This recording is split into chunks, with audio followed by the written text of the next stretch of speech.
आउज़ बिल्लाहि मिनश्शैतानिर्रजीम बिस्मिल्लाहिर्रहमानिर्रहीम। काश्तकार दोस्तों अस्सलामु अलैकुम।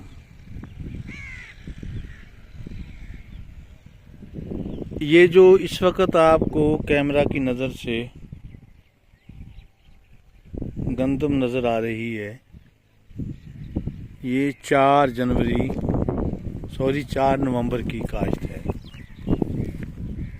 ज़रा ये सूरज की रोशनी में आपको बेहतर नज़र नहीं आ रहा होगा, लेकिन मुझे यहाँ से साफ नज़र आ रहा है कि दरमियान में कहीं कहीं जो है वो गंदम पीली है, मतलब लश ग्रीन नहीं है। हाँ, इसकी वजूहात के बारे में भी मैं आपको इसी वीडियो में बताता हूँ। हम चूँकि गपछट के तरीके से काश्त करते हैं और ज़मीन इंतहाई सख्त है, लेज़र लेवलरी लगता है लेकिन ज़मीन क्योंकि बारीक नहीं होती, इसलिए बिल्कुल जो है ना वो 100% लेवल नहीं होती और कहीं कहीं जो है ना वो ज़मीन नीचे रह जाती है। तो अब इसमें पीली क्यों है? और जहाँ नीचे ज़मीन है वहाँ आप देख रहे हैं कैमरा की नज़र से, वहाँ क्योंकि जब छट्टा करते हैं तो ऊपर वाली ज़मीन में पानी खुश्क हो जाता है और नीचे वाली ज़मीन में पानी कुछ खड़ा होता है, तो वो जहाँ पानी खड़ा होता है वहाँ जो है वो अगर ज़्यादा देर पानी खड़ा रहे तो दाना गल जाता है। तो आपको अंदाज़ा हो रहा होगा कि ज़मीन कितनी सख्त है।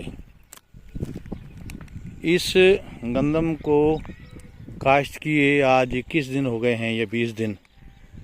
तो आपको ज़मीन की साख्त से ही पता चल रहा है कि कितनी सख्त है।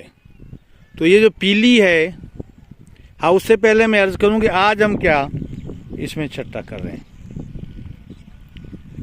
आज हम इसमें छट्टा कर रहे हैं आधे एकड़ को, जिसको सिंधी में जुरेब कहते हैं। 30 किलो ज़बरदस्त यूरिया, वो आपको दूर कहीं बोरिया में नज़र आ रही होंगी, और 6 किलो आधा एकड़ में जो है ना वो मैग्नीशियम सल्फेट। ये आज का डोज है। और इसमें जो है सोइंग में हमने क्या दिया है ये मैं यहाँ आपको बताता चलूँ, क्योंकि ये जो गंदम पीली है इसका एक रीज़न भी ढूंढते हैं और ये हमारी और आपकी रहनुमाई के लिए इंतहाई ज़रूरी है। तो इसमें 2 बोरी BOP सनक्रॉप कंपनी की, 30 kilo DAP, 20 kilo sulphur bentonite और 2 किलो बोरान मिक्स करके छट्टा करके उसके बाद कल्टीवेटर इसमें निकाला है और फिर पानी लगा के छट्टा किया है। पहले हमने यूरिया जो है वो इसमें नहीं मिक्स की थी, क्योंकि BOP के साथ रिएक्ट करती है तो वो पानी हो जाता है और छट्टा करने में मसला होता है। हमने फिर 5 किलो आधे एकड़ में, यानी 10 किलो एकड़ में यूरिया फिर फ्लड किया जब हमने पानी दिया था। तो जाहिर है कि अभी 21 दिन की हो गई है, 5-7 दिन की तो खुराक कहते हैं ज़रूरी साइंसदान की इसमें होती है, लेकिन जो है वो ज़्यादा दिन अगर हो जाए पानी को तो फिर नाइट्रोजन जो है ना इसको मसनूई तरीके से देनी पड़ती है। ये है कि कच्ची जब ये ज़मीन थी, पानी गंदम के छिड़काव के बीज छिड़काव के 5-7 दिन बाद तो हम इसमें यूरिया छट्टा कर सकते थे, लेकिन नहीं किया गया। कोई मसला नहीं है। अब इसकी जो टिलरिंग है माशाल्लाह कैमरा की नज़र से आप देख रहे होंगे, कम से कम 4 पत्ते तो इसने बना लिए हैं, लेकिन शायद कहीं 4 पत्तों से भी ज़्यादा हैं। ये 5 पत्ते नज़र आ रहे हैं, छट्टा फूट रहा है। ये देखें आप कैमरा की नज़र से। तो अल्हम्दुलिल्लाह अब तक की जो है ना वो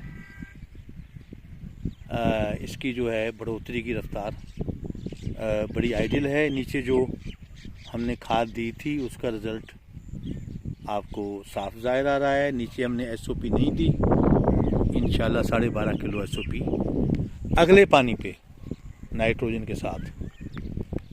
तो अगर ज़रूरी समझा तो एमएपी भी 12.5 किलो देंगे, तो एक बोरी कम से कम यूरिया की होगी।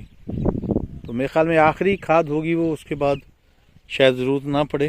अगर ज़रूरत पड़ी फिर भी आधी बोरी यूरिया या एक बोरी कैल्शियम अमोनियम नाइट्रेट की आखिर में हम दे सकते हैं। तो आज मैंने अर्ज़ किया कि हम दे रहे हैं 30 किलो ज़बरदस्त यूरिया आधे एकड़ में और 6 किलो मैग्नीशियम सल्फेट, ये आज की खुराक है।